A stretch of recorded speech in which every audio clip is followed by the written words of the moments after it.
Chris Ebertz. Well, what I'd like to see in 4 years, I'd like to see a public beach. I'd like to see something, a partnership with the Corps of Engineers where we can get some matching funds, we can get some help, we can make a move. I've been seeing it at Tulsa, I've seen it at Kansas City District, and I'm familiar with the folks down in the Omaha District. This is part of their area of operation. I think that'd be great. I think it'd be great to have public beach. Why don't we have that? So 4 years from now, that's what I'd like to see. 4 years from now, I'd like to lobby the state legislature to say, let's get that sold down there. We got enough government buildings that don't pay any property tax here in Bismarck. Let's get some more taxes on the roll and help develop that area, lower the property tax. And that's what I believe is the best way to lower the property tax, the burden on each one of the individuals, is through economic development. So I guess that's what I'd like to see in 4 years. And you know, when I think about that, my motto is just vote, and I think about isn't it interesting that we as citizens of the United States and of North Dakota are willing to send our sons and daughters, our parents and our brothers and sisters through all corners of the globe in order to defend democracy. And yet when we look at what is democracy? Democracy is voting. Democracy is being involved, making a decision in the government. And isn't it amazing that when you look at the statistics and you see how low the voting numbers are for the national, even for the state of North Dakota, and you got to ask yourself, is this what we're defending? And I think that we are. And so that's what I'm asking is that everybody vote, whether you vote for me or vote for. And you know, when I think about it, I got a tough time. I don't know. I think about, well, I got Josh Askvig here. I mean, he's involved in an organization with the teachers group, and what a valued individual he'll be in the city to help the city employees. I look at Paul Quist, you know, he's involved in the utilities companies. He knows what the energy needs are for the city of Bismarck. He's got a good grasp. I thought he was just a member of the park board. I'm learning something new all the time here.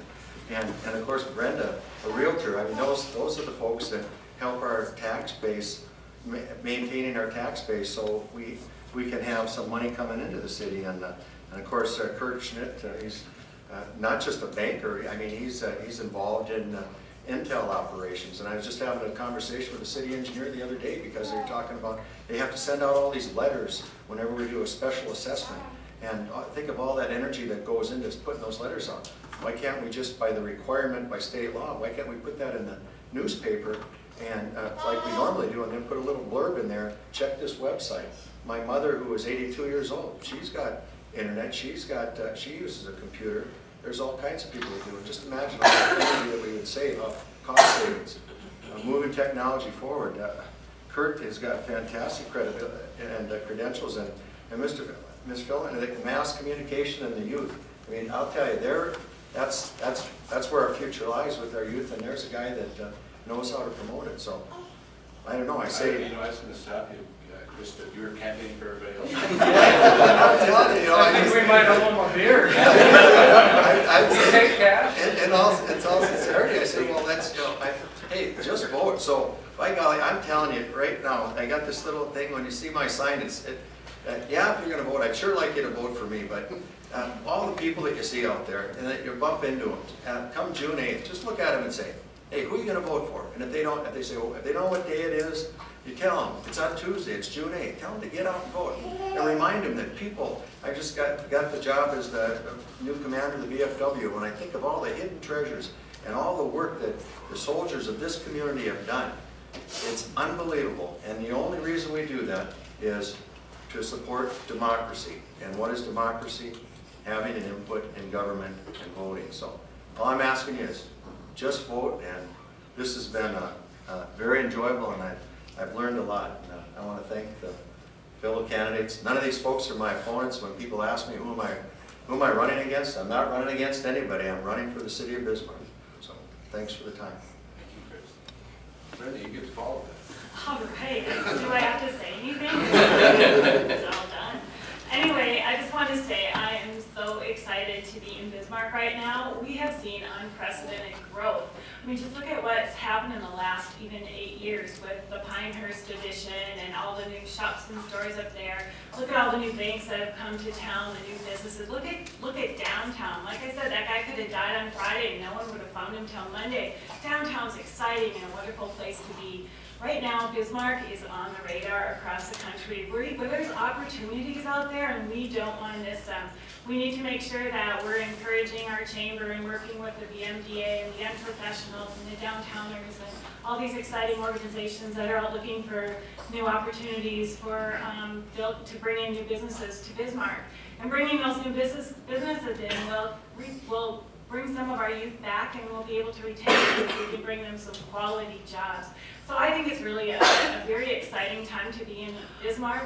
I think we need to remember that we have not been successful by accident.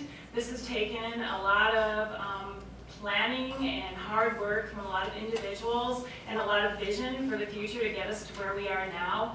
So we need to make sure that we continue with that vision and we're always looking for those new opportunities for growth. With growth, of course, we're going to have to be watching our infrastructure. I'm a little concerned about that.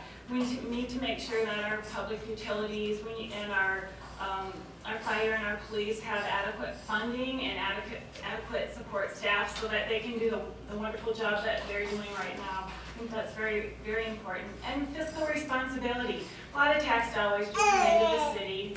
We want to make sure that we are spending them correctly and they're not wasteful. I think the city's doing a pretty fine job right now, but of course that's kind of what the commissioner's job is to make sure that continues. So thank you all for coming. It's been a fun night. Enjoy the rest of the evening. Well, thank you, candidates, and thank you for sharing all that you have with us this evening. Next week at the same hour, about 5:30 to 7:30 at the chamber, we're going to have a kind of an evening for all the candidates from Park Board, and city, and mayor candidates. So we'll have a big gathering. So please all come out and visit with the candidates at that time. Should be a fun evening. And thank you for taking the time this evening. And we wish you all well on your march to June 8th. We've got some really fine people running for office, so we're going to be well served with whatever that outcome. So appreciate having you this evening.